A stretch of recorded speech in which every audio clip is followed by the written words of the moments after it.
Good morning all of you. आज हम stock market से रिलेटेड टॉपिक को कवर करेंगे जो यूपीएससी के जीएस पेपर 1 जो है आईएएस प्रीलिम्स एग्जाम में स्टॉक मार्केट बॉन्ड्स इन्वेस्टमेंट इससे related question again and again पूछे जा रहे हैं। लास्ट टाइम जैसे 2025 का पेपर हमने देखा जीएस का, उसमें इकोनॉमी के जितने क्वेश्चन थे उसमें 50% के आसपास जो है वो इन्वेस्टमेंट या स्टॉक मार्केट या बॉन्ड्स वगैरह से रिलेटेड क्वेश्चन थे। इन्वेस्टमेंट क्या होता है, अल्टरनेट इन्वेस्टमेंट क्या होता है, एक्सेट्रा। तो आपको जिन टॉपिक से ज़्यादातर क्वेश्चंस आते हैं वहाँ पे फोकस करना ज़रूरी होता है। इसीलिए आज का जो हमारा टॉपिक होगा वो इन्वेस्टमेंट से रिलेटेड और सेबी वगैरह को हम समझेंगे। स्टॉक मार्केट क्या होता है इसके बारे में थोड़ा डिस्कस करेंगे, जिससे 2026 का जो आईएएस प्रीलिम्स का जो एग्ज़ाम है उसमें इकोनॉमी के सेक्शन से ऑलमोस्ट 50% क्वेश्चन आपके सही होने के चांसेज बनेंगे। ठीक है, तो देखते हैं स्टॉक मार्केट किस तरह से काम करता है और इसकी एजेंसी क्या है, रेगुलेटर इसका कौन है। ठीक है, देखिए जैसे आपने नाम सुना होगा सेबी के बारे में। SEBI security exchange board of India, security exchange board of India, ये इंडिया का जो कैपिटल मार्केट है, कैपिटल मार्केट उसका रेगुलेटर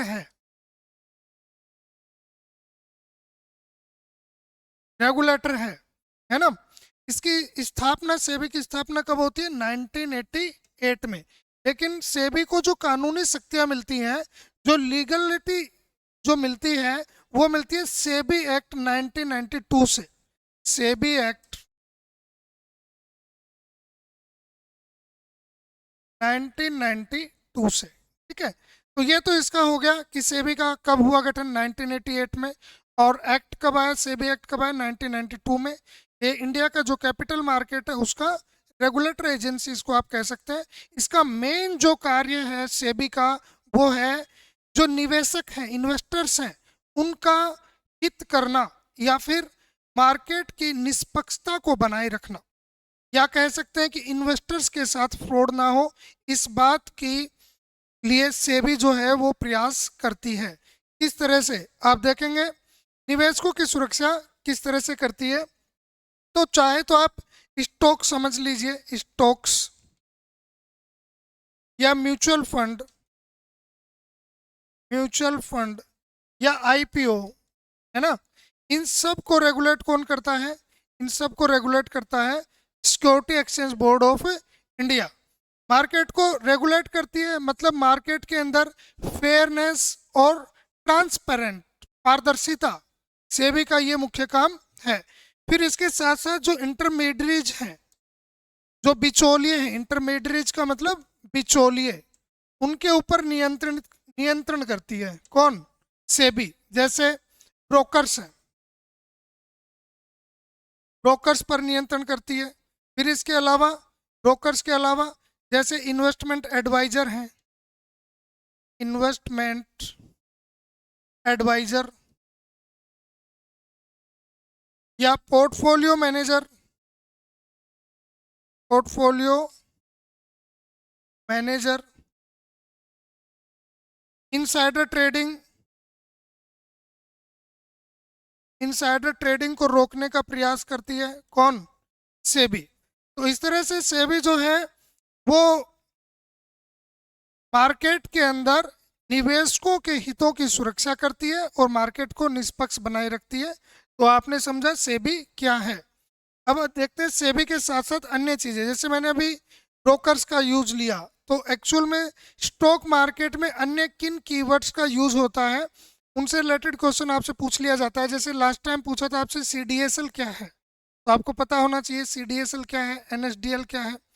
लास्ट टाइम आपसे एक वर्ड पूछ लिया था वीगा का मतलब क्या है, या फिर आपसे पूछ लिया था अल्टरनेट इन्वेस्टमेंट क्या होता है, अल्टरनेट इन्वेस्टमेंट क्या होता है। ठीक है, तो इन चीज़ों पर आप ध्यान देंगे। सेबी का आपने पढ़ा अभी। सेबी के अलावा फिर आप देखेंगे इसके अंदर स्टॉक ब्रोकर्स होते हैं। स्टॉक ब्रोकर्स, स्टॉक ब्रोकर्स कौन होते हैं?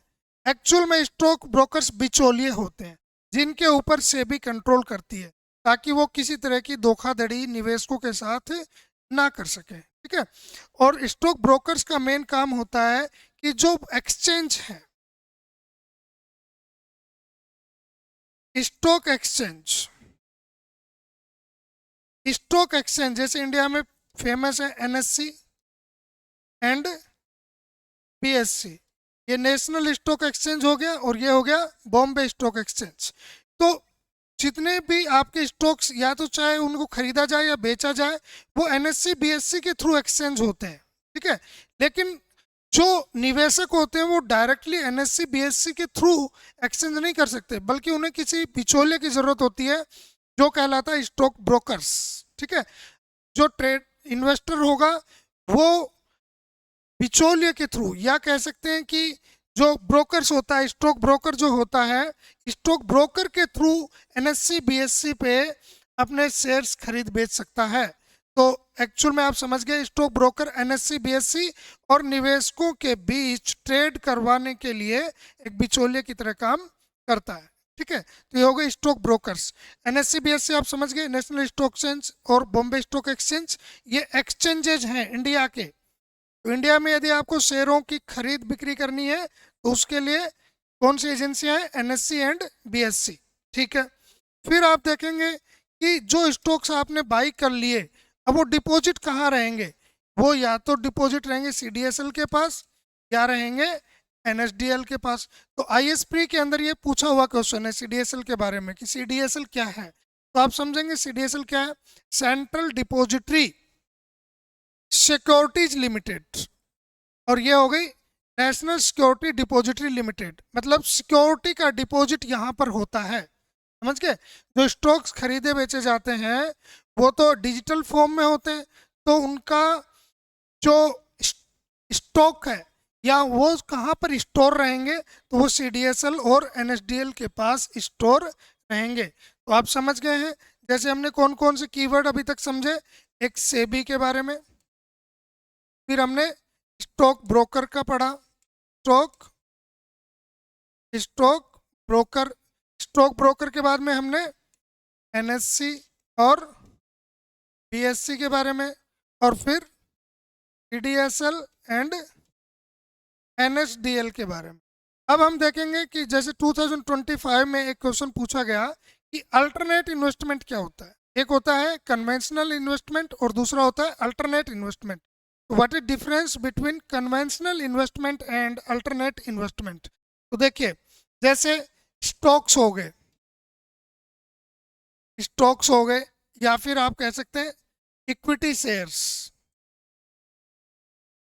इक्विटी शेयर्स, या म्यूचुअल फंड हो गए, म्यूचुअल फंड, या फिर बॉन्ड हो गए, बॉन्ड, ये सब कन्वेंशनल इन्वेस्टमेंट है, ठीक है। अब कन्वेंशनल इन्वेस्टमेंट के अल्टरनेट क्या हो सकता है, तो हेज फंड, हेज फंड, फिर आप क्रिप्टो की बात कर सकते हैं, क्रिप्टो, क्रिप्टो, हेज फंड्स, इसके अलावा गोल्ड ईटीएफ, है ना, ये सब क्या है, ये सब है alternate investment. Investment and alternate investment हमने समझा। फिर एक वर्ड आपने सुना होगा, डेरिवेटिव। डेरिवेटिव क्या है, अब डेरिवेटिव आपसे पूछ सकता है डेरिवेटिव में क्या क्या होता है, तो डेरिवेटिव एक्चुअल के अंदर कन्वेंशनल इन्वेस्टमेंट नहीं है, बल्कि ये अल्टरनेट इन्वेस्टमेंट है। तो इसमें क्या क्या आता है, इसमें आता है futures, forward and options, options, ये तीन इसके कीवर्ड हैं जो कि किससे रिलेटेड है, डेरिवेटिव से रिलेटेड है। और आप बताएंगे ये जो है अल्टरनेट इन्वेस्टमेंट का तरीका है, फ्यूचर, ऑप्शन एंड फॉरवर्ड, ठीक है। अब आप देखेंगे डेरिवेटिव के अलावा सीडीएसएल एनएसडीएल के बारे में हमने देख लिया, डेरिवेटिव के बारे में हमने देख लिया, और एनएससी बीएससी के बारे में देख लिया, सेबी के बारे में देख लिया, स्टॉक एक्सचेंज के बारे में देख लिया। अब म्यूचुअल फंड किस तरीके से काम करते हैं? म्यूचुअल फंड एक्चुअल में जो इन्वेस्टर्स सोचते हैं कि भाई हमें मार्केट की सामान कुछ खास जानकारी नहीं है और लेकिन हम कोई रिस्क उतना नहीं उठाना चाहते हैं, तो उनकी सामान्य समझदारी होती है कि वो म्यूचुअल फंड में जो रिटेल इन्वेस्टर होते हैं वो या तो एसआईपी करते हैं, सिस्टमेटिक इन्वेस्टमेंट प्लान, या फिर रेगुलर रूप से वन टाइम पेमेंट करते हैं। तो उसमें म्यूचुअल फंड जो है वो बहुत से लोगों का मिलाकर एक साथ जो फंड है उसको मैनेज करते हैं। तो आज की क्लास में आपने सीखा स्टॉक मार्केट क्या होता है ना। फिर इसके अलावा आप बॉन्ड्स भी देख सकते हैं। बॉन्ड्स क्या होते हैं? Bonds, bonds and bond yield. Bond yield, देखिए बॉन्ड्स के ऊपर फिक्स रिटर्न मिलता है और वो रिटर्न क्या कहलाता है? Bond yields. मान लीजिए कि 1000 रुपए का कोई बॉन्ड है और उस पर आपको बॉन्ड यील्ड 100 रुपए की मिलेगी। इसका मतलब आपका रिटर्न कितना हो गया? 10% आपका रिटर्न हो गया। अब कई बार आपने सुना होगा कि बॉन्ड यील्ड बढ़ रही है। बॉन्ड यील्ड बढ़ने का मतलब ये है कि ये 100 रुपए की वैल्यू नहीं बढ़ रही है। ये बॉन्ड के ऊपर जो रिटर्न होता है फिक्स होता है, वो तो ये 100 रुपए ही मिलेगा। लेकिन 1000 रुपए, जैसे मान लीजिए कि वो 2000 रुपए का हो गया बॉन्ड, ठीक है, अब आपको 100 रुपए मिलेगा, तो ये तो 5% होगी ना। इसका मतलब बॉन्ड की वैल्यू यदि बढ़ी तो यील्ड जो है वो गिर गई, और यदि बॉन्ड की वैल्यू 500 हो गई और रिटर्न वही 100 रुपये रहा आपका, तो बॉन्ड यील्ड बढ़कर कितनी हो जाएगी? 20%। इसका मतलब बॉन्ड की डिमांड कम हो रही है, स्टॉक मार्केट नीचे आ सकता है ना। ये वाली चीज़ें हैं।